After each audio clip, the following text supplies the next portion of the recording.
in the first session, we have an esteemed panel of speakers. Let me welcome all of you. To lead us through this session, we have Dr. Prasanna. Dr. Prasanna, welcome. Thank you, Vinod. And I request Dr. Prasanna to take the session lead from here on. Just an announcement for all the speakers. So for Dr. Shweta, we have time as 7 minutes. So at 6 minutes, we'll have a buzzer so that you have 1 minute to conclude without any interruption. And for rest of the speakers, we have time as 10 minutes. You will get a buzzer at 9 minutes so that there is no interruption and you can conclude in 1 minute. Over to you, Dr. Prasanna. Thank you. Thank you, Vinod. At the outset, I would like to thank AOS for giving this opportunity. This year, we had this special course of Young Masters course, which was introduced this year, and I'm very thankful for that. And I would love to thank my seniors and my juniors, Satyen sir, who has always been my mentor and guiding force for me, and also Moideen sir to be a part of this Young Masters course with me, and also Pankaj sir and Shweta for accepting the warm invitation. So we are focusing on, without much delay, the new age of fundus imaging. So we just thought how we can cover from A to Z in this next 1.5 hours. So how the traditional examination and its challenges were there, and how to set your standards and the yield of information. So we just wanted to cover every possible aspect of a good fundus examination that is needed for the practice pattern. And we will try to emphasize more on the post-COVID era too, the relevance of fundus practice with the economics, that is the dollars and sites in ophthalmology. And last but not least, we have a high octane talk on the recent AI by my mentor Satyen sir, which will be followed by the panel discussion. So thank you once again all. Without any delay, we'll start the first talk. Dr. Shweta is the fellow now currently where I did my fellowship with Dr. Satyen sir. So she's now a fellow of Satyen Eye Care Hospital and Coimbatore Glaucoma Foundation. Over to you, Shweta, for the first talk on traditional fundus examination and its challenges. Thank you, Dr. Prasanna.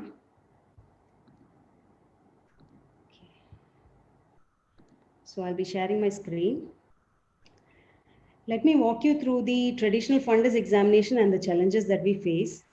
About 1.5 centuries ago, we had to rely on the postmortem specimen for ocular fundus examination, and 1850s marked the golden age of ophthalmoscopy when direct followed by indirect ophthalmoscopy was invented, and the advancements followed till date.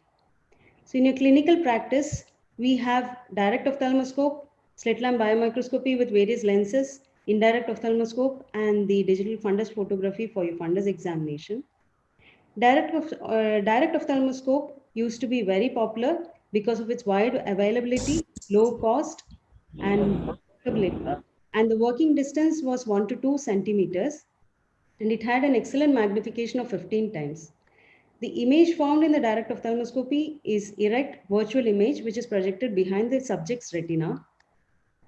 And you have various filters in direct ophthalmoscopy, and you can use the direct ophthalmoscope for pediatric examination, patients in wheelchair, and lying down patients. The limitations are it had a field of view of only about 10 degrees, and media opacities compromise the view of fundus, and stereoscopy was not possible because it was seen monoclearly. In direct ophthalmoscope, the working distance is about 40 to 50 centimeter. It has a good stereopsis because it is viewed binocularly, and a larger field of vision of about 40 degrees. And good illumination allows us to see even in relatively hazy media. The magnification is 2 to 3 depending on the lens used. If you use a 20 diopter lens, you have a magnification of 3 times. And the image is formed between the condensing lens and the observer as an inverted image, real image, which is laterally reversed. You can also see the patients who are bedridden as well as in theater. But the limitations are it is difficult to master. It gives us an inverted image, and because of the relative lack of magnification, subtle glaucoma disc changes and RNFL defects, few dot hemorrhages and small microaneurysms will be missed. Even early NVEs can be missed, and it is impossible to see a indirect ophthalmoscope with a small pupil. This is a comparison between the field of view of a direct ophthalmoscope, which is 2 disc diopters, and indirect ophthalmoscope, which is 9 disc diopters. Now, slit lamp with various lenses like 90 diopters, 70 diopters, and 60 diopters is more popular nowadays. It has a larger field of vision of about 35 degrees, lesser distortion of the image, and we get a 3D stereoscopic view because we are viewing it binocularly, and it can also be seen in a relatively hazy media. We can manipulate the image with the help of the magnifiers and the filters that is present in the slit lamp, and magnification is about 5 times. And if you have an image capturing device attached to your slit lamp, you can even document the fundus of the patient, Security number कितनी है? the vessels and the macula seen in the 90D examination. But it is impossible to see the 90D examination in a very small pupil, and intense light is uncomfortable for the patient. And stereoscopy, even though we say that 90D, we have a stereoscopic view, but in less than 3 millimeters of a pupil size, stereoscopy is not actually possible, which is very important in glaucoma practice. And also it needs practice. So coming to the documentation part, documentation is very crucial in progressive conditions like glaucoma and diabetic retinopathy. The glaucomatous disc can be documented as shown in the figure, the circle representing the disc margin, and the disc is divided into 16 quadrants with the help of 4 vertical and horizontal lines, and you have to mark the cup as well as the vessels. And vertical cup disc ratio is also marked. You can see the follow-up in which both the vertical and horizontal disc cup disc margin is increased. Now everyone is shifting to the electronic medical records. So when you document it, you have to write it very clearly and descriptively. But in reality, do we really do that? In reality, we end up marking something like this, or even much worse like this. And in EMR, just marking it as a 0.6 cupping or a 0.75 cupping with an inferior notch and inferior RNFL defect doesn't give us a real idea of what exactly the patient's fundus looked like. And it has an inter-observer variation. A 0.6 seen by one observer will feel like a 0.7 by another observer. So progression analysis is slightly difficult because in first and second visit, you may remember what the patient's fundus looked like, but definitely not in the third and the fourth visit. So coming to the difference between the undilated and dilated examination, in undilated pupil, you're ought to miss some subtle findings like early RNFL defect or even the wedge defect, microaneurysms, and the findings which are away from the disc and macula. And patient may not actually reveal the history of having a diabetes, so you may miss most of the finding. So dilatation is mandatory, but when you dilate the pupil, it has its own problem like hair, glare, and it will be difficult to drive and work on the same day. And tropicamide also gives you allergic reactions. It can have stinging sensation, watering, redness, tropicamide allergy, and rarely you can also have the heart arrhythmias, flash pulmonary edema, and you can even end up in an ICU. And in a busy OPD setting, dilatation is definitely going to take up the waiting time of patient as well as the doctor. Especially in this COVID pandemic, we need all the patients to move fast out of the hospital.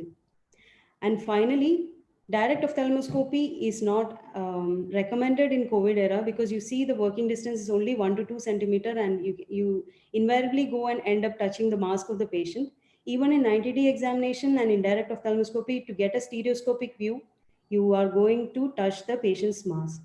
So the question is there a better way around? Thank you for your attention.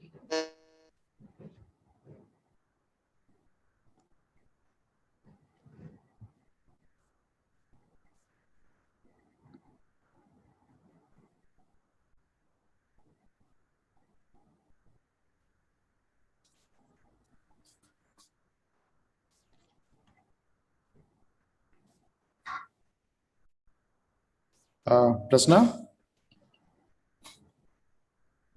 Prasna, are you there? Oh, sorry, sir. I was on mute. I was talking. Sorry. Okay. Thank you, Shweta, for such a wonderful talk, and especially regarding that 90D examination part of it, in the relevance in the COVID era. So you made our job simpler. So next we'll have my mentor, Dr. Satyan Parthasarathy, sir, to talk on setting your standards straight. Sir is a director of Satyan Eye Care Hospital and Coimbatore Glaucoma Foundation. He's a chairperson of the Coimbatore Glaucoma Forum and member management committee TNOA. Sir is also an ex-chief in Arvind Eye Hospital and is an ex-honorary general secretary of GSI. Overall, I take privilege in calling him more than everything my teacher and my mentor. without whom I would have not taken glaucoma. Over to you, sir, for the presentation. Thank you, Prasanna, for the introduction. And thank you so much, Sweta, for setting the standards. So Dr. Sweta has mentioned about the issues which is related to the regular fundus exam. We need to have the fundus photography. So I'm just going to discuss on these headings about my first camera, slit lamp versus the fundus camera, how useful the LAN connectivity, and is that we are taking care of the patient's precious time, and is that the economics which is involved is going to be a difficult task for us. So this is my first fundus camera. This is a fast, easy, and fully automated fundus camera from Centerview DRS company. Such an workhorse that it is still running even after 10 years of regular usage. So with that, we had, so comfortable. Without the fundus camera, I thought I cannot even practice. Then we moved on to its bigger brother, the Aidon. And of course, we all use the slit lamp for taking the photographs in many ways. But then there are a lot of issues. You can see the slit lamp photograph, how small it is. Of course, we can all take. So this is a Hackstreet slit lamp which I've used. And with the software, we can take the fundus photographs. So you can see the disk size. We can see it's a small area. It's a very vertical slit which covers a small area. Of course, you can see in a dilated people, you can see in a better area coverage can be done. You can see the vessels, you can see the macula. But then the magnification and the width, which you see in the fundus camera, you can see here, such a big area. It can cover minimum of 45 degrees, and it can go to an extent of even 150 degrees of angle in one shot. So you can see the comparison, how small the area which you are going to cover with your fundus examination, regular fundus examination. With the fundus camera, as I mentioned earlier, with one shot you can cover 45 degrees, and with the collage or montage, some of the equipments, different equipments use the different ways. So you can go up to the periphery in a wide angle view, and within no time you can use all the filters. With the current fundus cameras, with the higher end fundus cameras, they have the SLO systems. So even in a very small people like 1.8 mm onwards, you can take the fundus photographs comfortably. So even in a small peoples, we can comfortably take the fundus images very clearly. That's the advantage of the Aidon being using the confocal optical system. Even if you have poor quality, images, you can still increase the lightings, and then you can take the fundus. You can see the fundus images properly. That's the advantage of the fundus cameras with the SLO technology. So with the RGB, you can see there are multiple editing tools available given by the company. So you can use the RGB colors, you can use the blue filter, green filter, or red filters. In one shot, you can see all aspects of the fundus. You can see the deeper layers with the same fundus camera. So there are very many studies. You can compare the traditional fundus examination with the our images, fundus examination by the image given by the machines. It is definitely much better, and you can say that the right eye and left eye you can compare straight away. When you see with your regular fundus examination, there is always a confusion of how big was the disc and the neighboring area, how well it is in comparison to the other eye. But when you have the fundus photograph in your clinic, in your computer, then it is very easy for you to compare and see how the things are. So it is easy for you to understand many diagnostics. You can make a lot of diagnosis, additional diagnosis. Looking at the practice flow and the comfort, that is where the LAN connectivity comes. I think nowadays every one of us do have a LAN connectivity in our clinics or the hospitals, whatever the size you have. So you can just connect, the machine gives you the connectivity to your clinic, and you can see the image beautifully with so much of lighting and contrast. It is never, you can never compare this kind of good images with your pictures taken and then you have a hard copy. Definitely it is not comparable. So the pictures which you see here, you can magnify that and zoom it or whatever. You can see every retinal nerve fiber layer clearly. So that is advantage of connecting it to the LAN and seeing that and then explaining it to the patient makes a lot of sense and difference. So is that we have a problem with the time when you're taking the fundus photograph, asking them to patient to go for waiting. But if you really see the timings, there is kind of at least an hour, minimum of 1 hour, the patient will be waiting in the clinic. But if you really ask the patient to go for this fundus imaging, then it is not going to consume any additional time. This is a fully automatic camera. It just takes about a couple of minutes to take the photograph. But just imagine if you are going to dilate the patient and ask the patient to wait, that is going to be much more than what you are taking the fundus photograph. So the timing wise, you don't have to really worry about, there is no difference in the waiting time. And many of us do have a problem of, is that if I'm going to invest on this, am I going to get the returns? Obviously, yes.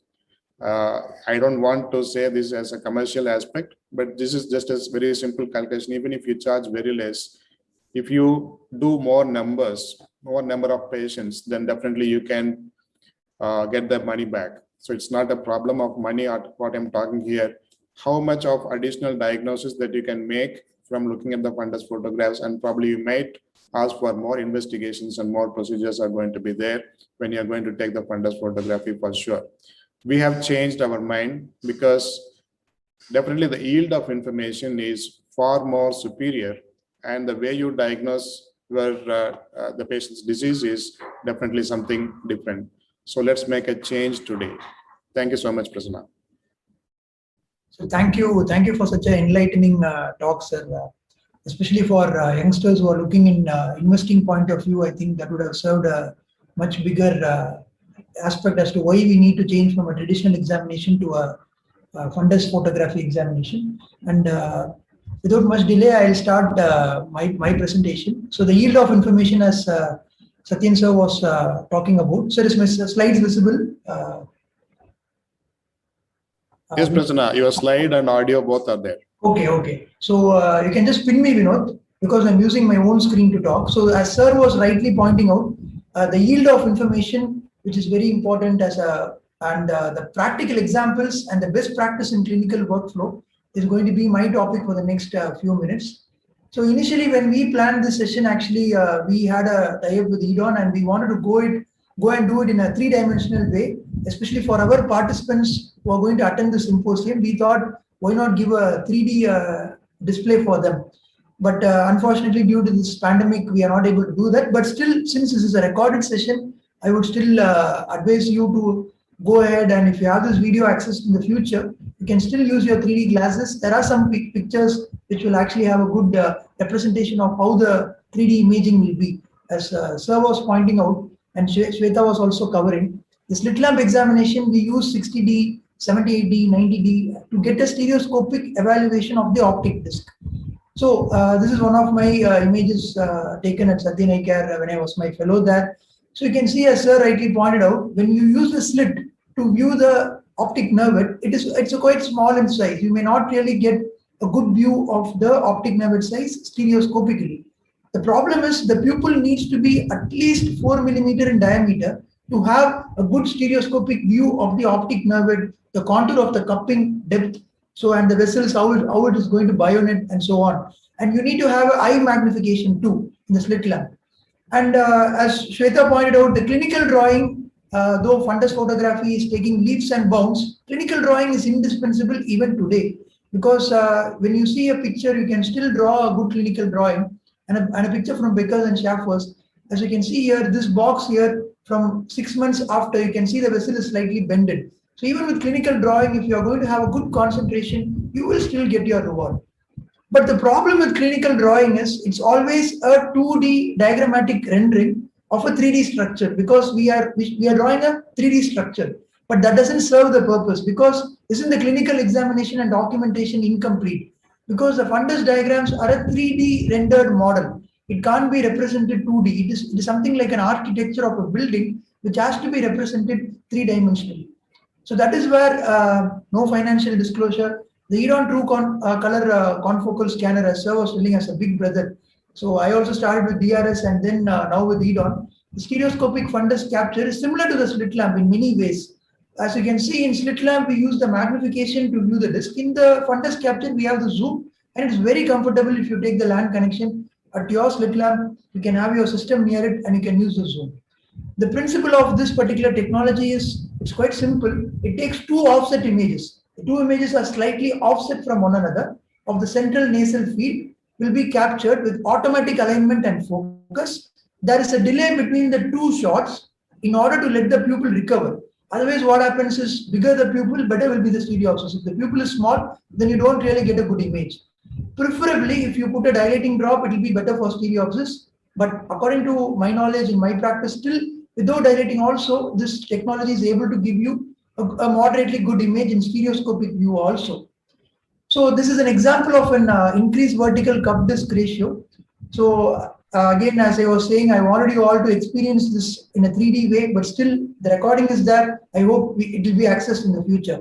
So you can click the 3D settings and take the image. You get two offset images. As you can see, the two offset images will be there. And once you use the 3D glasses, you can see the beautiful image, the bionetting sign, the cup's depth, every contour of the 3D optic nerve can be accessed.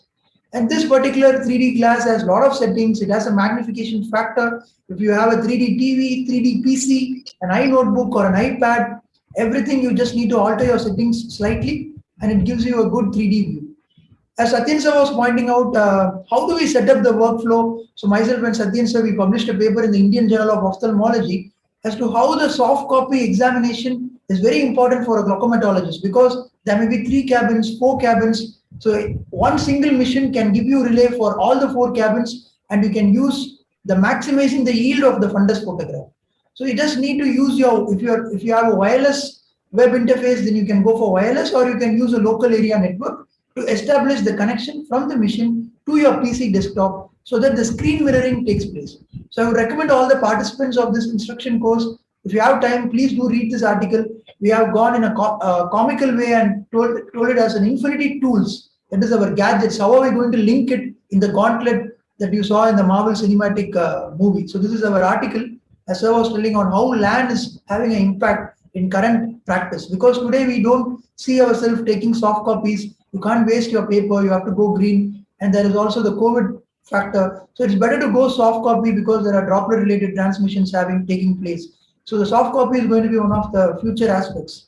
And once you have set up a good LAN, this is a glaucomatic optic atrophy. Again, a video of the same. Once you take a 3D photograph of 2 offset images, you can appreciate the beautiful 3D image of this particular glaucomatic optic atrophy. Then we have a wedge defect. Take a 3D image. Just explore the 3D aspect of the fundus tools that you have, because 3D is the way to go, because 2D examination of a 3D structure is not the right way, as we saw in the diagrammatic rendering concept. This is an RNFL defect, an arcuate RNFL defect. So these are all practical examples that we all see in our day-to-day practice. The idea behind my talk is to give a 3D perspective. So hopefully I feel the participants may have your own 3D tools so that you can access to all these images in the future. And this is a bionetting sign here where you can see the vessel having a bend at the edge of the cup. So again, you can use your zoom. You can go use your zoom, and you can have a beautiful three-dimensional rendering of the optic nerve. And this is a suspicious deep cup. So you can see the choroidal folds behind, and again, 2 offset images to give a beautiful 3D image. Use your glasses, view the image. A tilted disc with glaucomatous cupping. So again, that is another example of our glaucoma atlas, which we are working on. And finally, one particular question that every one of us will be having is when to take the stereo disc photographs for suspects or glaucoma patients. Take a baseline photograph at the time of initial visit, and then at every interval, maybe it may be 6 months or 1 year, according to your practice pattern, which the patient feels comfortable. We prefer at least once in a year will be better. And why fundus photographs? as you can see, side-by-side comparison is possible because glaucoma is an asymmetrical disorder. We always see the asymmetry between the right eye and left eye. Only when we compare two discs side by side, we really get the idea what is the asymmetry, which we don't need to do the mental mapping in the mind, which you have with the 90.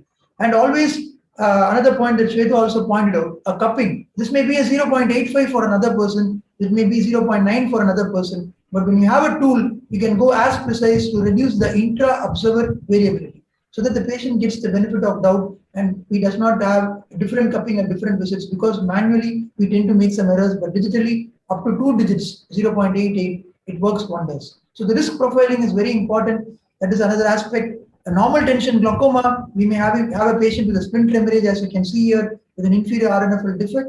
Following up the patient with precision, the resolution of splint hemorrhages can be beautifully followed up. There are a lot of benefits by going with this.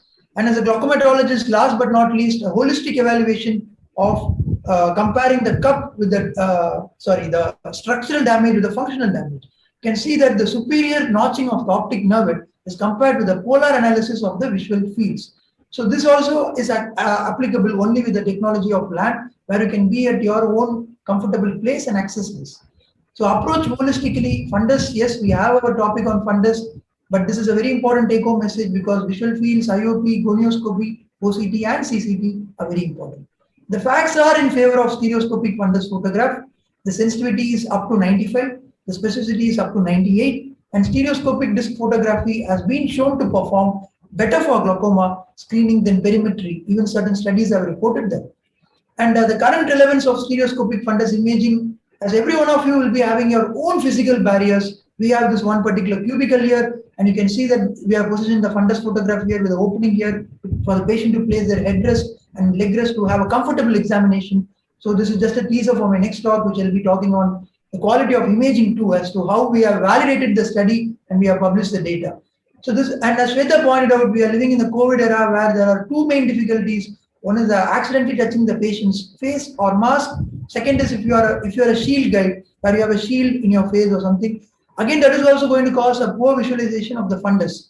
So these are some challenges, and I'm just summing up. This is my last slide. So we started, as Sir was telling, not investment point of view.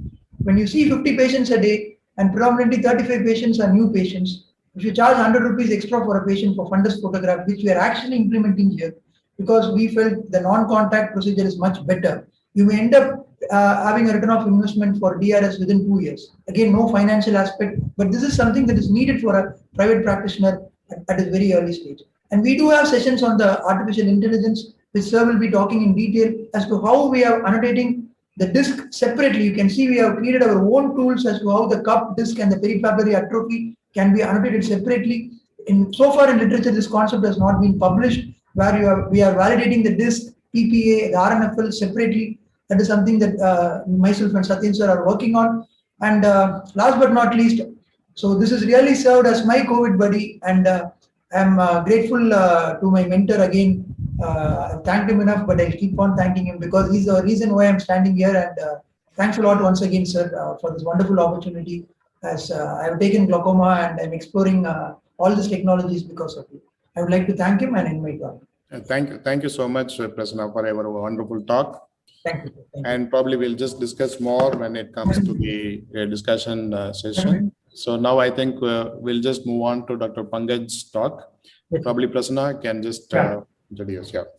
Dr. Pankaj sir, he's always been one of our instruction course teammates for the last AOS and this AOS too. So he'll be talking on how to deliver cost-effective, high-quality patient practice. And sir is also another student of my mentor, Satyen Parthasarathy sir. Sir, he is also a fellow from Aravind Eye Hospital. And his current position is an adult cataract, glaucoma and neuro consultant at National Institute of Ophthalmology, Pune. So, Pankaj sir has done multiple papers, and he's also done a live surgery on phacotrabeculectomy, single site and twin site. He's also an active presenter at IARSI, and he's also been part of World Glaucoma Congress 2019 and 2021. So over to you, Pankaj sir, for the next talk on dollars and sites in ophthalmology. Yes, yeah. Good morning, all. I'm audible? Yes, sir. Yes, sir. You're audible, sir. Yes. Thank you, Satyan sir, for inviting me and allowing me to contribute for this instruction course. So thank you. So my talk is how to deliver cost-effective, high-quality patient practice, dollars and sites in photography. So this article was quoted by P. Satyan sir also. About fundus examination by 90D versus fundus photograph. So image-assisted fundus examination may enhance detection of retinal lesions compared to traditional fundus examination alone. Now, timely detection and treatment of ocular disease can lower the risk of vision loss and reduce the healthcare costs, particularly for those with diabetes and those at the risk of age-related macular degeneration and glaucoma, because these are the conditions which we can pick up very well if we have the routine fundus photograph in our routine protocols. Retinal imaging has been extensively used for the photo documentation for the clinical purposes as well as research, telemedicine, and the patient education is also a very important thing. When we counsel to the patient about any pathology, whether it is a BRVO, whether it's a single RNFL defect with disc hemorrhage seen, something becomes so easy to counsel to the patient during the busy OPD. This is what the disease is and this is how. So it becomes very easy for patient to understand also. So apart from all the things like photo documentation, the research and telemedicine, I see is a big benefit in patient education and the counseling, where we can discuss the patient manager, discuss the management plan very well with the patients, and that becomes very handy.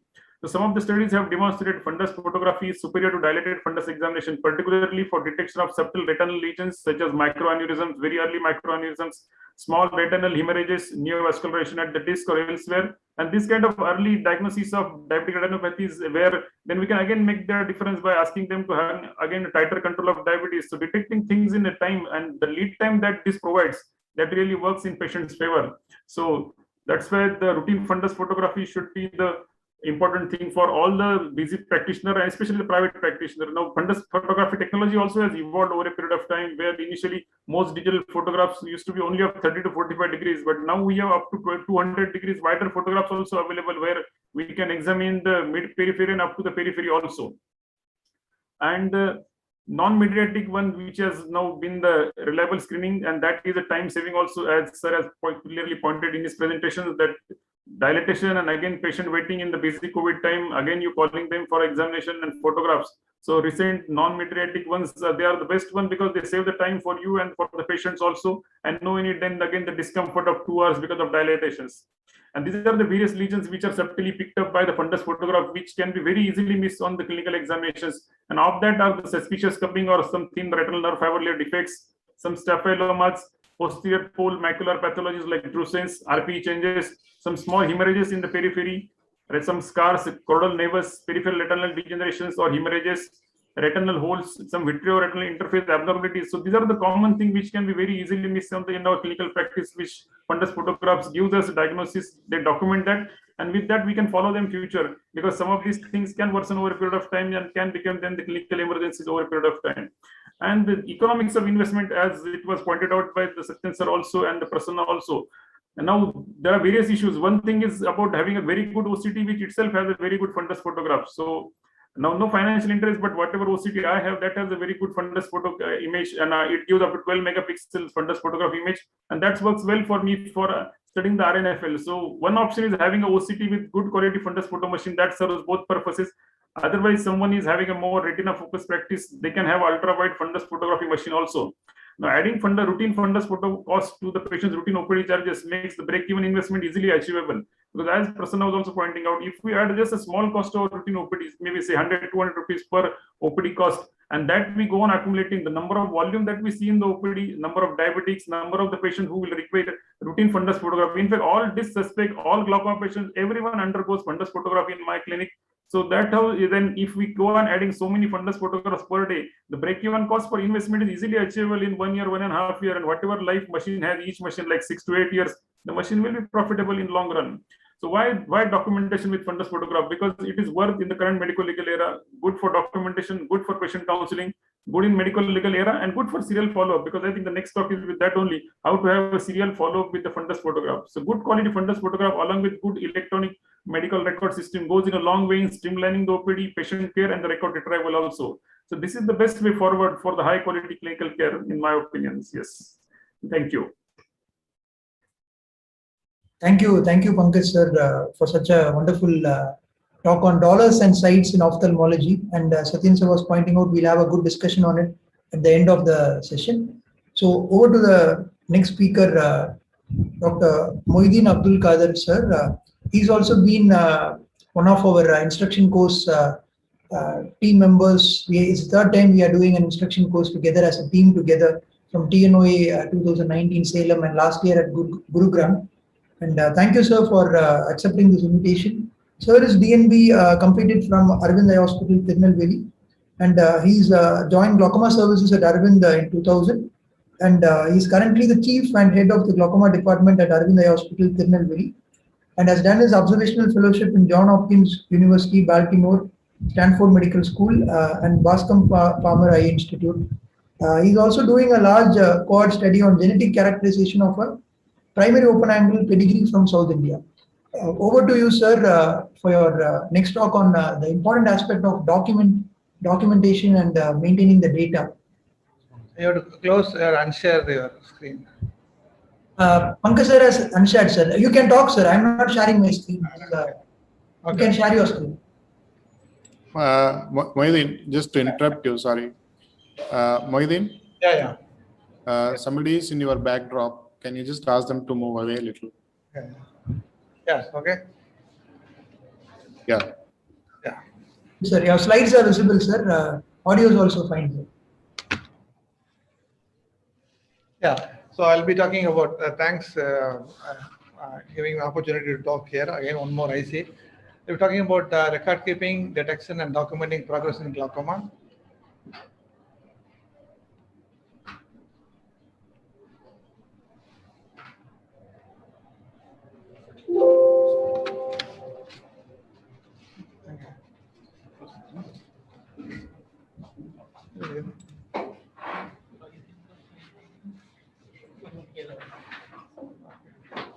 So I just talk about actually what is glaucoma. Basically, glaucoma is a progressive neuropathy. The cupping has to be progressed, along with the optic axillary damage, the loss of axonal bundle nerve fiber layer, and loss of associated function. Basically, cupping is the hallmark in the form of glaucoma, and the cupping other than the glaucoma is you get a pallor. Rarely A1 cause cupping. So the normal optic disc is vertically oval, it's around 1.5 to 2 millimeter diameter. It has to be a symmetrical pink rim with a neuroretinal rim. What do you call this is a disc and what is a cup? Between disc and cup, you call neuroretinal rim. And normally a cup disc ratio has to be around 0.1 to 0.4. Only 5% of the population has a cup disc ratio of more than 0.6. So anything is more than 0.6 is significant for glaucoma suspect. I have few discs to say is glaucoma or not. See, this is the right hand after the patients. I think I'll come back to it later after my. This is the glaucoma. Again, the right and left hand the patients. It's not a stereoscopic picture. It's only 2-dimensional picture. Again, the glaucoma. Sometimes you can dim your room light just to see much better view of this disc. This is the glaucoma. So I just given a few examples. There are 7 steps to diagnose a glaucoma disc damage given to you. The first thing is everybody talked about 90-day examination. After the patient looks straight at your ears, you can hit the disc directly. Okay. And if you use 90-day examination, the magnification is 6.6. The next is there are 7 sizes. For the first step is to ask the disc size. Is it small? Is it less than 1.5? It is a bigger 1.2 or is more than 2. So once you know that this size, the small, the medium, and large size.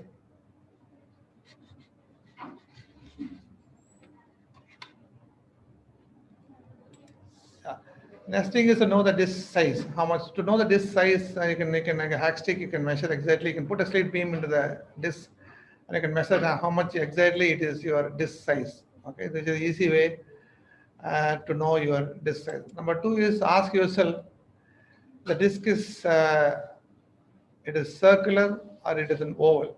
Okay, depending upon that, your rim will be decided. Okay, and if the cup rim size is appropriate to this size.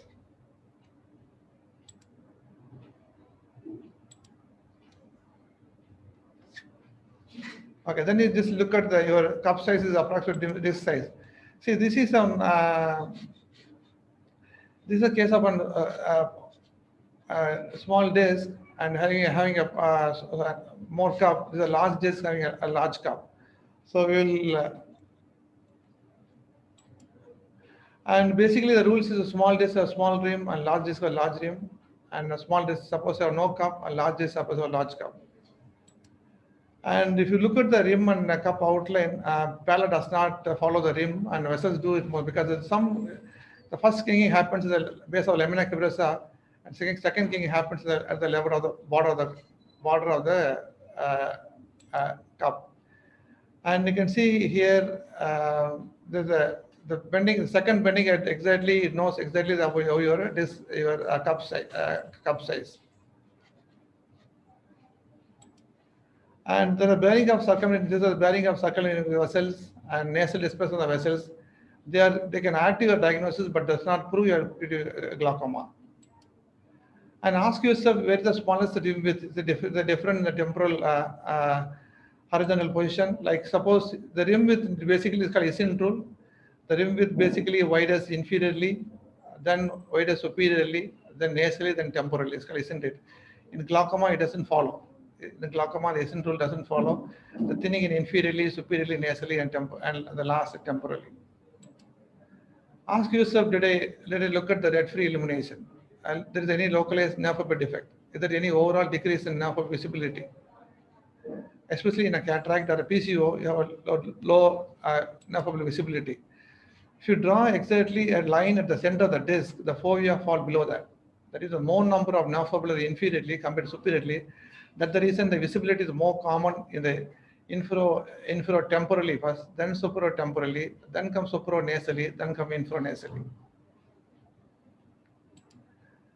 This is the classical of an diffuse nerve fiber defect. See from here to here, totally this is a color picture. Loss of striations, less textures, more prominent appearing mid-sized vessels, and this is a classical of a diffuse defect. So this is a wedge defect. This is the wedge defect from here, the classical of both inferior and superior wedge defect. The more striking, the more arcuate curves with the wedge shape. There's a thinning in the peripheral region. There's a thinning in the peripheral region and the fanning of the periphery. There's one of the important mark of the wedge defect. Next is the slit defect. Slit defects are very small. They don't extend to the disc margin. They don't represent pathology. They are seen in 10% normal eyes. Only thing is they don't extend the disc rim, and there's not a pathology to say a glaucoma. Number 6, ask user did a rule out to operate as hemorrhage. In glaucoma, if you see a hemorrhage, more or less always rules glaucoma. A patient some glaucoma unless proved otherwise. See, classically a disc hemorrhage, somebody won't see a very big disc hemorrhage. You can see a small disc hemorrhage along with a nerve fiber defect here and a color picture and a red-free picture. And a disc hemorrhage is very likely to miss during our examination. Again, in peripheral atrophy, and zone beta is more important for us. Zone beta is inner to the zone alpha. Is atrophy in RP and cardiac capillaries. Only sclera and large core vessels are seen. What happened in glaucoma? This zone beta frequency and size increase in glaucoma, and this way you can say the patient is progressed or not. Asymmetrical cupping more than 0.2 is seen only 1%, less than 1% of the population. So anybody having asymmetry of more than 0.2 is a significant glaucoma. But before you say asymmetry, you must know what the disc is symmetrical or not. The disc size is symmetrical, then your cup has to be, then asymmetry is more meaningful. So we know normally it's coined our cup disc ratio to 0.1 to 0.9, but what happened to say if somebody says, see, this is only a 0.3 cupping in both eyes, but is this a glaucoma? It's definitely glaucoma. See, the rim is lost here. So what cup disc ratio does not describe the loss of near-lateral rim tissue, a high intraocular reliability, and the cup disc ratio does not correlate with the effect of the optic disc size. So this is a serial photograph taken for this patient in the right eye, the patient in 2006 and 18. And this seems to be a glaucoma suspect. There's a varying of circumference vessels and nerve fiber. Some slip defects are there. And I don't see any progression in the right eye of the patient. But same patient that left eye, I see there's some neural degeneration loss in the left eye, and especially the superior part, are suspecting a progression in the glaucoma. So I just say from 0.7 cup, you move to 0.8 cup. So definitely this is a glaucoma. So again, coming back to ask, this is glaucoma or not? Again, this is a non-glaucoma because see the disc size. The disc size is smaller here. The disc size is much bigger here. Because the disc size is smaller, you have a cup smaller. Because the disc size is bigger, the cup is bigger. And this I say it is not a glaucoma. What about this size? This is a glaucoma or not? Again, say the non-glaucoma. See the disc size. This size is bigger in the right eye. The disc size is smaller in the left eye. Because of that, the asymmetric cupping is there. And because of that, and the nerve looks to be normal, and I say it is not a glaucoma. This is glaucoma again. Again, this refer to glaucoma clinic, but see this, the disc is here horizontal oval. The disc is vertically oval. Because of the disc is vertically oval, the cuppers are vertical oval. Because the disc is vertically horizontal oval, the cuppers are vertical oval. Again, the normal variations, it may not be a glaucoma. What about this? This is a glaucoma. Yeah, this is a glaucoma. See the splendor hemorrhage here, both two splendor hemorrhage are most likely to be a glaucoma. The nerve defect is here. And this is glaucoma. This again the case of and student glaucoma with high pressure. Here is a notch here, inferior notch, more better than cupping. He had a student glaucoma, pressure 50, done a surgery for him.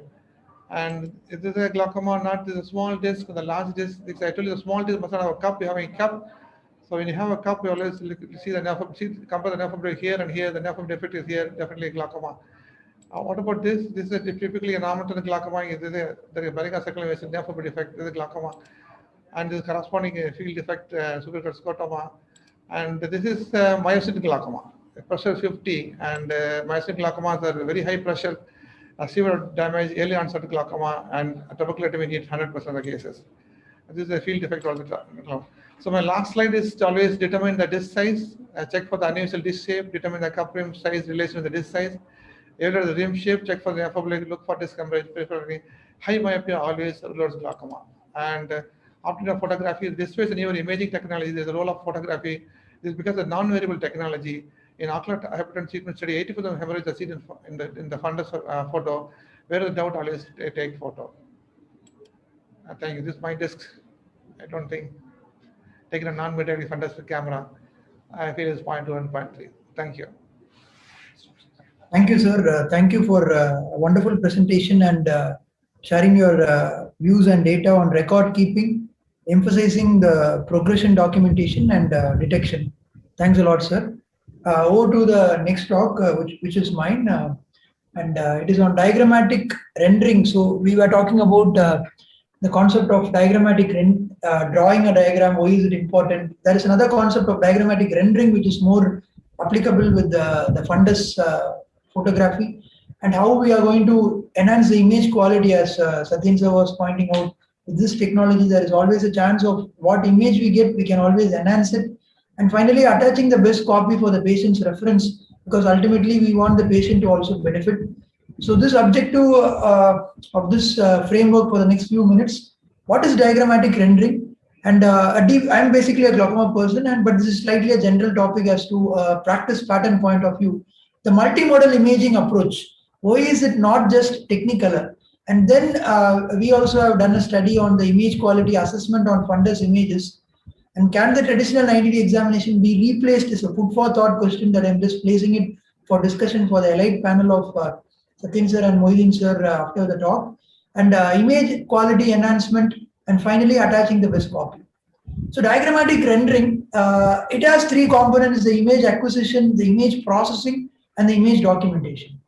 So being a slit lamp biomicroscopy user, these three parts of the diagrammatic rendering, the acquisition part with a 90D, processing is a mental processing because it will vary from person to person, and the documentation is a drawing. Again, you need to draw it. Whereas with fundus photography, the main part of it is it's an automatic one. Some people will be having a semi-automatic one, but the processing and documentation part is automatic. Whereas the acquisition part alone may involve a manual parameter. As we again and again keep on coming back to this slide, the Beckers and Schaeffer's progression of glaucoma from 6 months apart, and how a clinical drawing itself can pick up the progression. The most important is the tools that he has given us. The circular tool, which is divided into 25 quadrants, as you can see here. So we, in our artificial intelligence technology tool, we thought of incorporating this particular tool where we can divide the disk into 25 parts, so that we can easily access the progression, because during the follow we can make note of all the 25 aspects. So for example, on the right hand side, you can see this particular vessel again, which has gone in deeper into the cup. So that is how we can pick up the changes very easily by dividing the disk into 25 parts and applying these tools on the particular optic nerve disk. So that is one part of how we are taking the concept from the diagrammatic drawing, and we can apply the same in fundus photography evaluation too, as given by Beckers and Schaffers. But diagrammatic rendering, as you can see, clinical drawing has its own advantages. It gives the clinician a good concentration. It serves as an incentive for him, because if he draws a good diagram, it will always serve him better in the future, because he can always go back and refer, because the diagram is as good as it is photograph. Still, it has a role to play, but is it really going to help us is another point that we are trying to emphasize here, because for a high volume practice, or sometimes it's a concentration element, and there is also a chance of intra-observer variability between two persons drawing the same picture. That is where the fundus photograph has come leap and bounds, and not just a drawing. With fundus photograph, we have the multimodal approach. So this multimodal approach is another approach as a general ophthalmologist point of view, or being a posterior segment personnel. So this is another paper of ours in the Indian Journal of Ophthalmology, where you can see that we can have a mosaic image, we can have a zoomed examination of the particular disc, and we can also do the fundus autofluorescence images and infrared images too. You always have the luxury of doing something more with the fundus photograph, which will actually help you not just to approach multimodal, but it gives you some more data, which is important to diagnose that particular pathology too. And this is another case of visual retinal fireworks, as we would love to call this image in the IJO, afflict retina syndrome. As you can see, more than the color fundus photograph, we also have the additive luxury of using a fundus autofluorescence and an infrared reflectance image.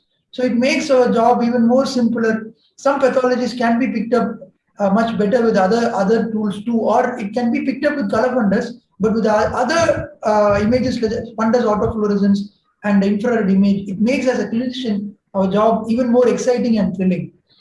And to have the current relevance, as I was just giving a teaser in my last talk, when COVID happened.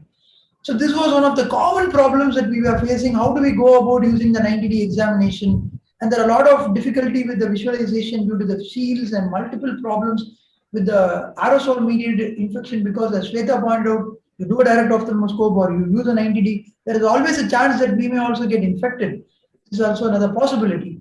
So what we did was we converted the waiting area into an area where we can bring all the instruments under a common roof to at least to reduce. So this is a waiting area which was reduced, which was changed into a patient cubicle, so that we can reduce the patient movement inside the hospital premises. Every one of you will be having your own strategy after COVID, the first wave, second wave. So this is one strategy of ours where we brought in all our modalities, and as you can see the slit lamp here and the fundus photograph here. We made sure we placed the slit lamp and fundus photograph side by side and brought in all the machinery that is needed for an eclectic setup. And the upper part, you can see the opening here where we can place the headrest or the chin rest. And the lower section of the cubicle, we provided a leg rest so that the patient is comfortable and the ease of examination is there while performing the fundus photograph. And as we already saw, the positioning, as you can see, this is what I'm just sharing a part of my practice. This is not the only way. This is just another way which may feel suitable for the participants who are just seeing this. The slit lamp and the fundus camera can be placed side by side. You can take a wire and you can connect it to your PC desktop, and even you can see the cup here, the zoomed examination, which is very easy for you. So I'm just sharing an unedited video of one of our patients. As you can see, the pupil is not dilated. The patient is undergoing examination with the EDON True Color Confocal Scanner. I have not fast forwarded the video. This is a normal unedited video. As you can see here, the patient is a slightly uncooperative patient, but still there's an internal focusing target. The machine tries to have some difficulty while capturing the right eye, but still it ends up capturing the right eye maximum 30 to 45 seconds. That's the amount of time that takes. So the right eye is still being captured. Automatic alignment and focus is being done, as you can see in this video. As you can see, the patient is also slightly seeing towards me when I'm trying to take the video. So the machine is having some difficulty. But I wanted this to be shown because even with a very slightly uncooperative patient too, maximum it takes is only 45 seconds per eye. And if it's a good cooperative patient, within a minute or sometimes even 45 seconds, you will be able to get both the eye images. Now I have fast forwarded the video. The patient is coming to me to have the examination. The fundus has been taken. So now a short history and anti-segment examination can be taken, and a 90 diopter examination can be avoided in view of the risk of contact with the patient's face mask or an inadvertent face mask touch. And the right eye and left eye images are beautifully available for you to have a good view of 60-degree single focus. A simultaneous comparative examination can be done. So definitely we have to validate something that we need to do, and that is where we evaluated the quality of non-mydriatic fundus images obtained with the non-contact true color confocal scanner. This was something that we did in the third phase of nationwide lockdown.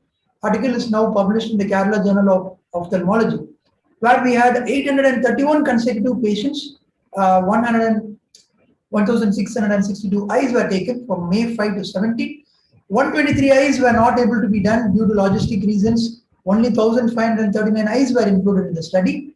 And the 123 eyes which were avoided were because of ACCO, foreign body, that is acute cataract conjunctivitis, hordeolum, allergic conjunctivitis, blepharitis, and so on. So those patients were excluded, and then we took the remaining eyes into the study, and we graded the image based on illumination, good focus, absence of any white noise, dark noise, and the image acquisition signals influenced by pupil size and media opacities like cataract.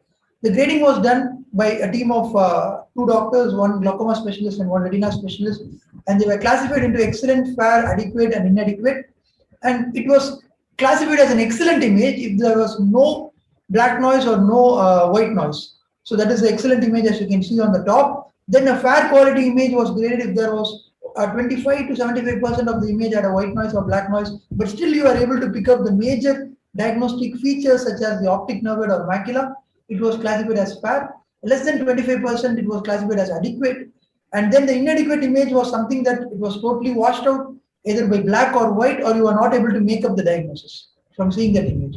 So I just wanted to focus on this red box, which I have highlighted in the black arrow. 69.51 we had excellent, that is 70%, we had an excellent amount of image.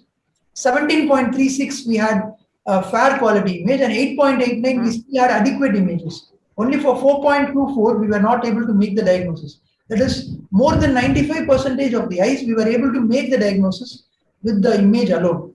And we also had a comparison with the pupil size, because since we are going with a non-mydriatic one, and that was also something that we also anticipated and expected. In the adequate category, that is excellent category, we had a pupil size of 3.26, whereas in the fair category we had 2.81. It was slightly lesser.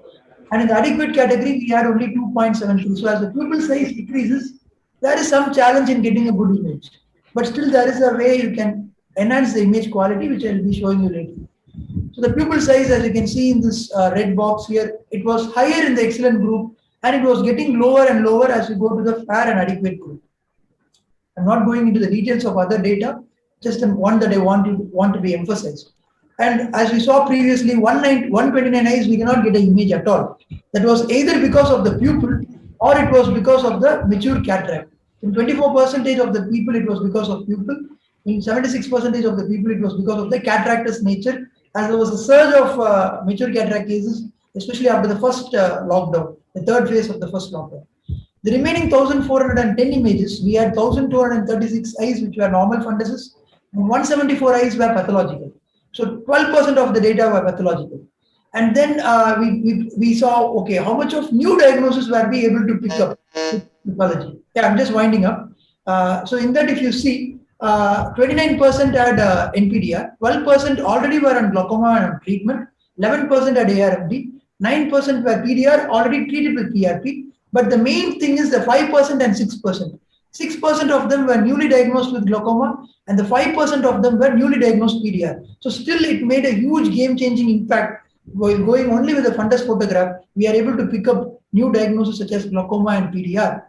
And this is an article in Kerala Journal of Ophthalmology. And as Satyan sir was pointing out, there are a lot of filters. Even if you have a slightly poor quality image as like this image, you can always zoom the image, and then you can use a filter and enhance the quality of image and you can assess the visual prognosis of the bilateral cataract that this patient has.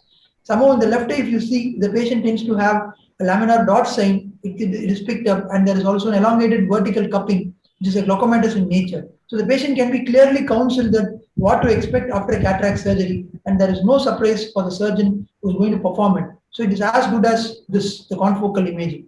And last but not least, I was lucky to be a part of this app, which we courtesy of Dr. Satyen sir, where we were able to attach the patient details in a soft copy manner for Android users or smartphone users, the eye drop reminder light.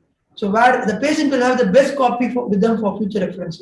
If you are able to give them the soft copy, you're going to do a good thing to the patient. Even if the patient is going to lose his follow-up and he goes to abroad or he's going to travel somewhere else, he always has a soft copy which can be zoomed and evaluated. But if you give a printout, there is always a chance that the printout can be tampered or it can be lost, or there are a lot of artifacts crushing the printouts. Sometimes the patient takes a file but the printouts are all crushed up. So again, the reference for this is, please do see this article, the participants who are attending this. We have done a lot of data, myself and Satyen sir, we have published a lot of data on this particular aspect of fundus imaging, how you can maximize the use of fundus imaging. And last but not least, I again give it food for thought for the panel for the discussion at the end. 90D, there is always an inadvertent face mask touch, whereas when you go with the fundus, you will be having your own physical barrier, but you can use it to the maximum. So is it the right way to move forward, especially during the time of this pandemic? I feel so. I think we'll be having an enlightening discussion at the end. Again, I would like to thank my mentor, Dr. Satyen Parthasarathy sir, for introducing me into this new world of fundus imaging. Thank you, sir. Thank you so much, Prasna. Yes. So Sir, over to your next talk, sir, on artificial intelligence. Yeah. 1 second. Yes, sir. So, sir will be talking on artificial intelligence. Dr. Satyen sir is going to talk on creating your own tools for the future, how customizing the morphometric analysis.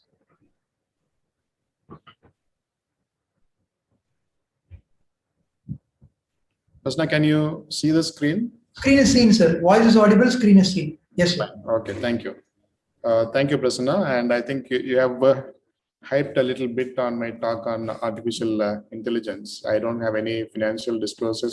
Sorry to interrupt, sir. Before you start the talk, actually, our concept of artificial intelligence annotations has been selected as one of the top 10 innovations in the Think Under the Apple Tree in All India Ophthalmic Forum, sir. So wonderful. I think we are on the right track, sir.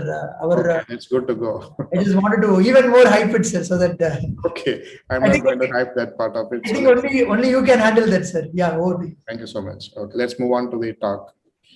So, what is this artificial intelligence is all about? It's basically a way of making a computer-controlled robot or a software think intelligently in the similar manner the intelligent humans think. So it has moved, I would say that it has been started even in the 1950s itself. And to 1970, it was more of a neural networks, and moving on, it was a machine learning, and then the present day is more on the deep learning. Looking at the artificial intelligence in the healthcare, you just look at that. Of the 10 AI applications that could change the healthcare is mostly in the robot-assisted surgery. That's quite an interesting area to look at. And also the cybersecurity comes in the last. So what they have a lot of areas that to be covered up. One is on the machine learning. You can see that the machine learning, what it means is it is an application of artificial intelligence that provides systems the ability to automatically learn and improve from experience without being explicitly programmed. You don't have to really program the machine, but it automatically learns. And there is another area is the medicine is the neural networks, that is called as artificial neural networks. That is a hard research area in medicine today. Where all it is being used, the artificial neural networks in medicine is used in image analysis, especially like even for fundus images, the drug designing, and a lot of other diagnostic systems, and as well as in the biochemical analysis. So the artificial neural networks has multiple nodes in that. So there is something called as a input nodes, the input layer. Then there is an output layer. In between, there is a middle layer. It's all containing the nodes. It applies to all the layers. So there are, if you really take the artificial neural networks, there are two mechanisms. One is the feed forward neural network, and there is a feedback neural network, forwarding and getting the information back. There is both the mechanisms are there. And interestingly, there is another area, same in the machine learning itself. There's a deep learning is a part of the machine learning. It is just the next level of machine learning. So how Google did it? You must have, all of you must have received a lot of videos from the director talking about the Sundar Pichai talking about the CEO talking about on the ophthalmology, and they have shown that about 96 to 97% sensitivity and 93% specificity, especially in cases where the diabetic retinopathy can be picked up. Also, there are other presentations from other people on artificial intelligence in glaucoma analytics. So this is the deep learning with artificial neural networks and how it is being done with the multiple nodes, the feed forward and the feedback mechanisms. There are multiple hidden layers in that. If you really look at the glaucomatous fundus photography and the artificial intelligence, the sensitivity goes up to about 95.6% versus 92%, where the humans are much lower in this case, the picking up. So this is our experience, like what Prasanna was mentioning. We had a software guy who is working with us on this project. So you can see this is our ADON fundus photography. On your right hand side, you can see that there is multiple codings are given. Like you can see that drusen, geographic atrophy, wet AMD, there are multiple diagnosis is been given there, and we just have to mark it. So I'm just running the video. I'm sure that you will be able to understand this on the glaucomatous optic nerve head. So this is, we just draw the disc area and also we draw the cup area. So we just code that as a glaucomatous optic cupping, glaucomatous cupping, and this is the peripapillary area. You can see that it has been again coded as a peripapillary area. So what is being done is by Prasanna. So you can see that we are just marking the retinal nerve fiber layer defects, and then we just mark it. So like this, all the areas of the fundus is marked in detail. So this detail has been stored and it has been analyzed by the feed forward mechanism and also the feed backward mechanism by the artificial neural network. So once this has been done, then the process has been done. So it is not enough just to have 10 fundus photographs and then you process and then we can come to some conclusion. It is not so. We need huge amount of data for processing this. So there are many people who had worked on optical coherence tomography rather than working on the fundus photography. So there are many trials that have been published comparing the machine learning classification models for glaucoma management, and also on the OCT scans to predict the glaucoma progression. That is going to be one of the major areas that people are working on. And this in the DRUNET, you can see that again the OCT by using the deep learning, how it is being detected. And again, this is another area where the ganglion cell layer is being studied using the artificial intelligence. So every part of the disc, cup, peripapillary area, retinal nerve fiber layer, ganglion cell layer, either using the fundus photography or using the OCT, they did a lot of studies on machine learning and the deep learning. So the deep learning applications in ophthalmology is quite extensive, especially in the areas of diabetic retinopathy and age-related macular degeneration and in glaucoma. So this is another study. We all know that the contact lens sensor derived parameters for the diagnosis of glaucoma. They have used the machine learning for this to understand how the disease is progressing or the IOP is in the given particular patient. And also they have used the artificial intelligence in the visual field progression also. So there are a lot of areas. So this is another one, the artificial intelligence, how the Google is using. So this is we all know that all of you would have seen this. To put Xalatan eye drops at 7 p.m. So this is an individualized, the Google Your reminder Home. put Xalatan eye drops at 7 p.m. is ready. So you can set the you like to reminders. save This it? also uses Please say. the artificial intelligence. All right, I'll remind you at 7 p.m. Thank you, Google. There is a reminder for Satyan. If someone else is asking What is the what is the reminder? reminder, it won't say because it is I couldn't personalized. The verify device is your voice, personalized. so I can't set So, any reminders. You have to You just can either try understand that. again or verify You your can voice personalize match your settings devices, in the Google Home app. or Alexa is not personalized device, but Alexa just says, okay, the reminder sets at whatever the timings you want. To put So you can use any of these artificial intelligence devices. It is not only that we have to use only the, fundus photographs are pretty useful. We all know that the compliance in glaucoma patients are pretty poor. So the artificial intelligence in glaucoma practice is extensive. So using this tool is going to be the future, though it has its own issues. Some of you have seen the Rajinikanth's movie on 2.0. So something like that, it can have its own issues, but as of today, looking at the artificial intelligence moving forward is one of the key areas in our practice. Thank you so much for your attention. Thank you, Prasanna. Thank you, sir, and thank you all the speakers. I think we have now more than 8 minutes. We have up to 9:55 for discussion. Over to you, Satyan sir, to have some keynote on what is the take-home message that the participants should have after the session. I'm sure that all of the attendees, some of you may be using, some of you may not be using the fundus cameras for taking the glaucomatous optic nerve headset. But what I would suggest is it is not only for your glaucoma practice, for your routine clinical practice. Nowadays we all use the non-contact tonometry, and we use our autorefractor. It is something like that. We need to use our fundus photograph. Every patient probably needs a fundus photography done to understand how the patient is doing.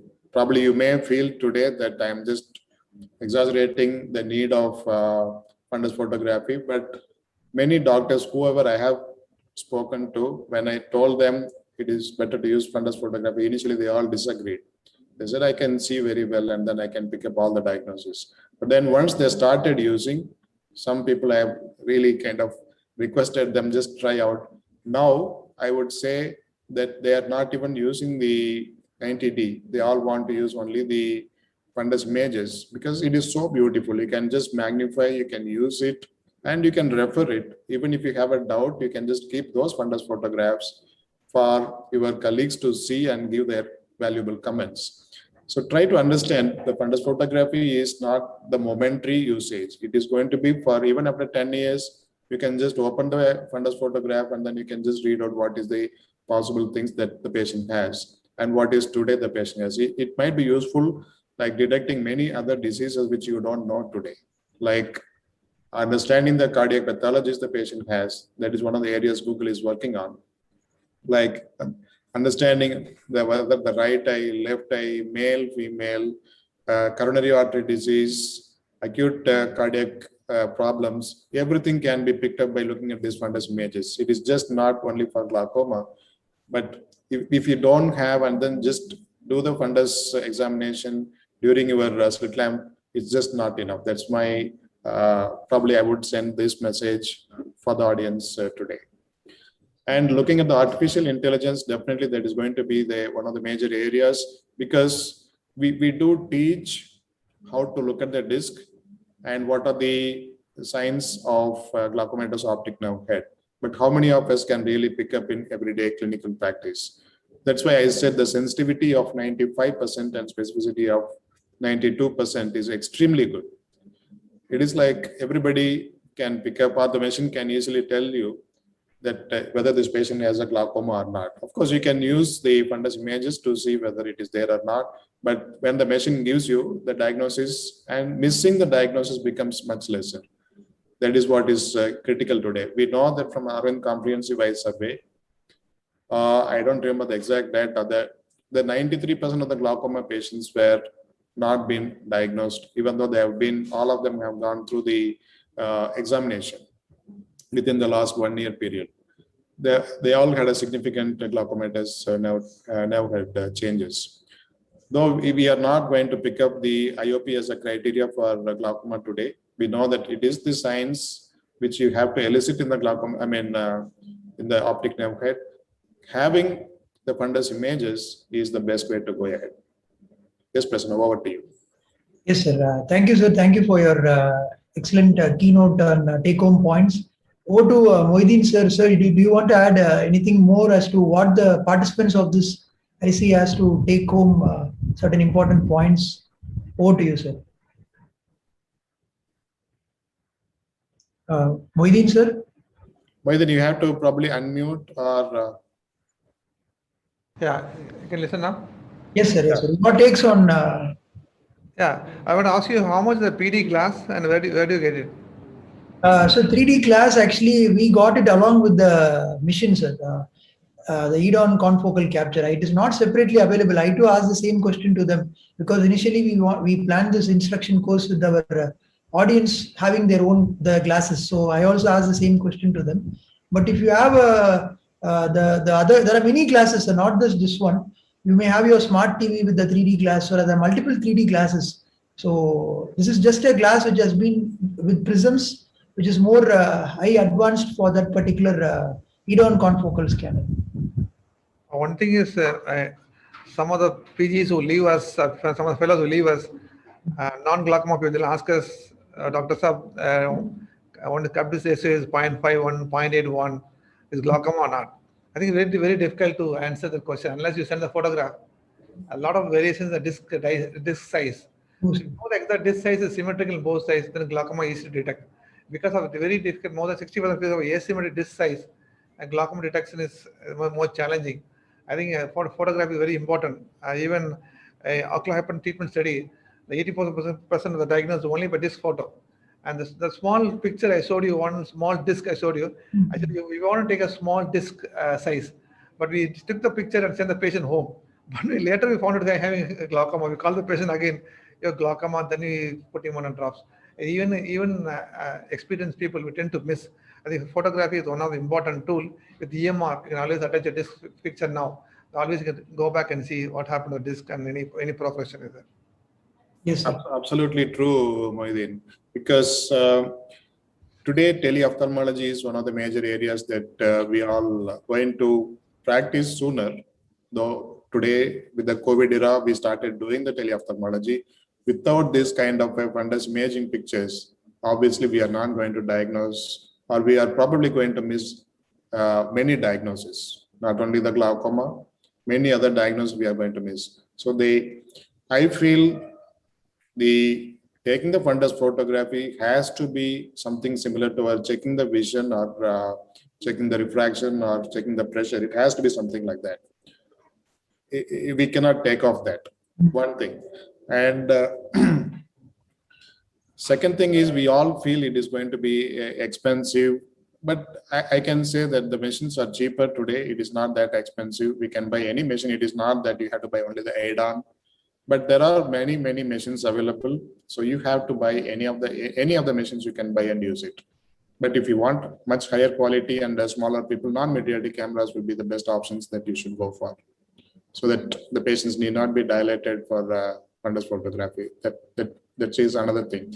And understanding the fundus photography, we all know that either the visual fields or OCT, they all go for a lot of changes. The software upgrades, many things change. But the fundus photography, whether you have taken it in 1940 or even 2000, it is going to be the same. That is the best part of the fundus photograph. There is no change in that, other than your color, whatever, but the cupping is not going to change. Okay, so that is the best part of the fundus photography. Over to you, Prasanna. So as a neophyte, 3 years back, when I started fellowship under you, One more thing from a beginner's point of view, which I felt which was very useful, was the side-by-side comparison. Because previously when we were using 90D, we used to have a mental mapping in the mind as to how the disc sizes and how the cup sizes. But when we have the side-by-side comparison, sometimes when there is a different disc in both right eye and left eye, and when there is a different disc shape in both the eyes and there is a different cup shape in both the eyes, with the tools coming up like the cup disc ratio tool, and especially since it's an asymmetrical disease predominantly, where we have asymmetry between right eye and left eye.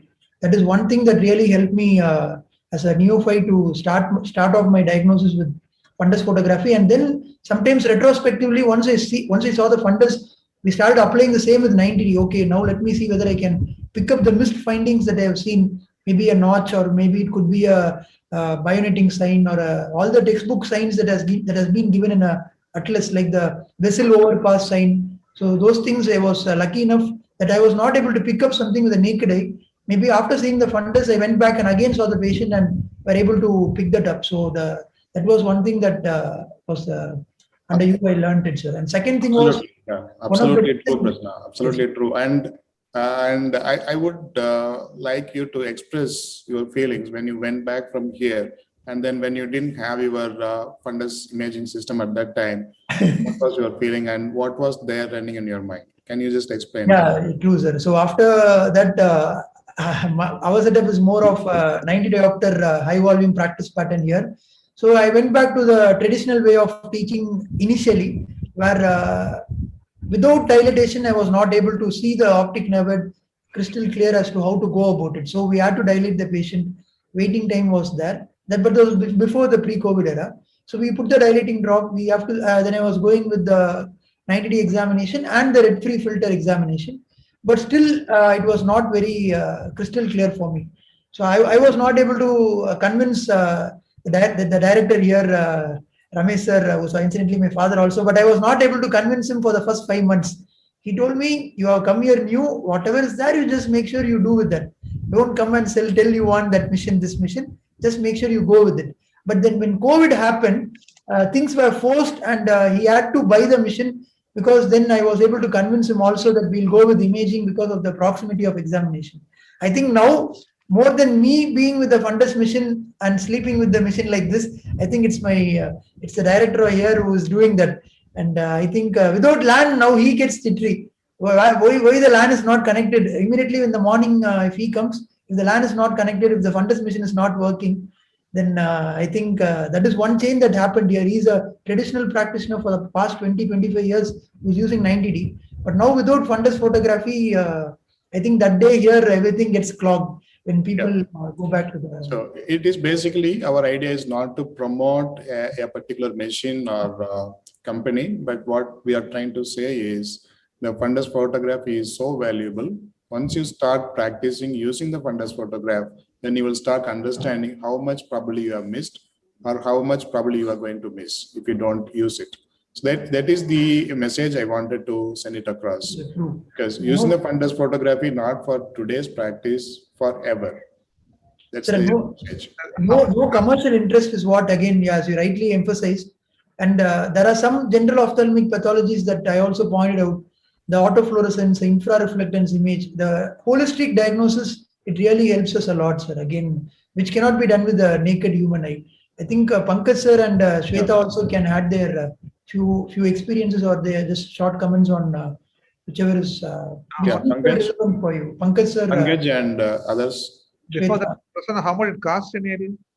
Which one, sir? The EDON. Yeah. Pardon me, sir. The fundus camera. I would interrupt here because the fundus imaging systems can go haywire, because it starts with your basic iPhone or whatever the Android phone. From starting from that, it can go up to even 25 lakhs, 30 lakhs, whatever the companies, depending upon the companies and other facilities which you would like to have. So I wouldn't say what is the price code, because we are not the company people here. So I would request you to contact the companies. But probably when we bought, the machine would have been cheaper, the dollars would have been different, euros are different. So now things are completely different. So we don't want to comment for the company's pricing. That would be my take on pricing, Mohideen. Yeah, okay. Pankaj, can you just add how you practice using the fundus images? So for all my glaucoma patient, I take a very good quality disc photograph, sir. And in the retina department, we have ultra wide fundus camera available.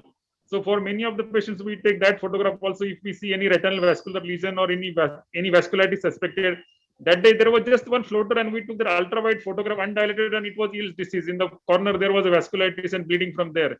So Okay. ultra wide photograph also, they have their own place in the practice. So and we have lucky access to that machine being available in our setup. So we do that also whenever we want to study periphery. Yes. Is that an Optos?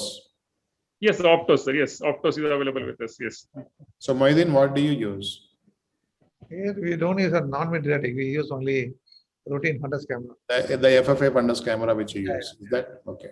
So that's what I was telling you. It is nothing wrong if you have already a retina setup, and then if people are already using a machine, it doesn't mean that you have to use separately for your glaucoma practice. But what we are trying to say is it's better to use the fundus photography, just not for today's clinical examination. For it is very useful for future follow-ups to see the progression to an extent, though we don't get the proper full algorithms like how you see with your visual fields or with your OCT, but it does give you the changes. And with your 3D glasses, you can really appreciate the stereopsis also. You may feel that it is a two-dimensional pictures, but using this 3D glasses, you can definitely pick up the depth perception also is not compromised in this. So, And one more thing. for your studies, research studies, whenever you want, you just open up and say like when we wanted to do the artificial intelligence, whatever the pictures we had, we just taken and then we are doing the artificial intelligence. Over to you, Prasanna. One more point that I wanted to add was a recent debate on the high cupping, which is a myopic disc that we had recently. Yeah. So now with comparing the fundus and the OCT, with all the comparison of the fundus picture and OCT, now looking at the fundus picture itself, we are now able to access to a certain extent that this may just be a mild damage or a moderate damage with the RNFL changes and so on. So that was a point. Yeah, Prasanna. Prasanna, I think you have to sum up and then Yeah. I think we'll take a quick comment from Shweta alone, sir, and then the closing statement by Satyen sir, and then we'll close this. I think you can do that, Prasanna, because the next session is people are ready Yes, for the yes, yes. session. So thank you all for this young masters course, especially my seniors, Satyen sir, Mohideen sir, and Pankaj sir, who have always been a guiding force and always been a part of me for the instruction course, starting from my early days in Tamil Nadu Ophthalmic Association in Salem and Gurugram, and we are this is our third instruction course together. Kudos to the team. I think we are all doing a good teamwork here, and thanks a lot for all this valuable time and all your inputs. So I think we are ending 1 minute before time, closing the session. Thanks a lot for all the participants. I hope this was useful for you. We'll meet you next year again for another instruction course. Thank you. Thank you all. Over to the so hall much, Dr. coordinator. Yeah. Yes. Yeah, thank you. Dr. Prasanna, thank you so much. finishing You have time, been a so we can fantastic- start. Definitely. Thank you so much, Dr. Prasanna. You've been a fantastic Thank leader you. throughout the session. And thank you so much for handing it over on time for the next session to proceed.